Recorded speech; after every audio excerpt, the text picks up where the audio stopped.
dans la province de Narathiwat, 3 hommes ont été arrêtés pour l'assassinat d'un Malaisien.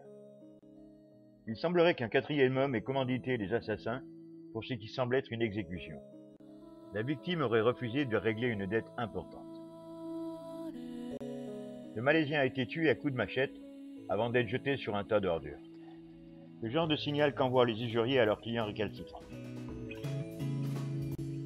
À Bangkok, le bureau AMLO, qui gère la lutte contre le blanchiment d'argent, a mis aux enchères un certain nombre de biens saisis.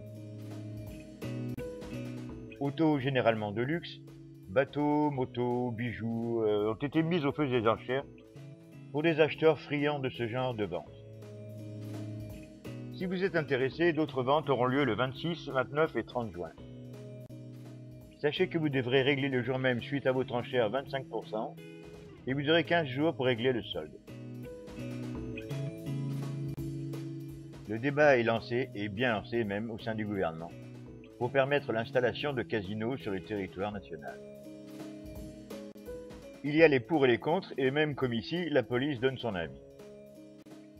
La Thaïlande est entourée de pays où fleurissent les casinos, et toute cette manne d'argent sort de la Thaïlande pour aller remplir les caisses des États voisins. Le ministre du Commerce thaïlandais regarde d'un œil gourmand le montant des taxes encaissées par ses collègues. On comprend qu'il préfère que les joueurs thaïlandais restent dans le royaume pour assouvir leur passion. Et puis sur le plan touristique, ce serait un plus pour le royaume. La police thaïlandaise a diffusé des images de ses troupes s'entraînant dans un stand de tir.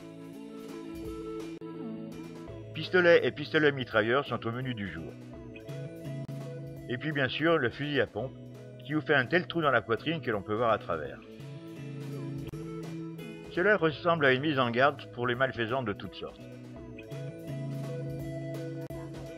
Cette horrible saloperie, tueur et violeur en série, vient d'être condamné à la prison à perpétuité.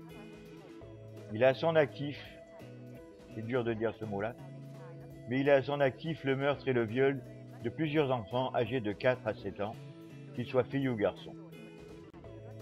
Sur ces images d'une caméra de sécurité, on le voit lors du rapt de sa dernière victime, une gamine de 4 ans qu'il violera et tuera en l'étranglant.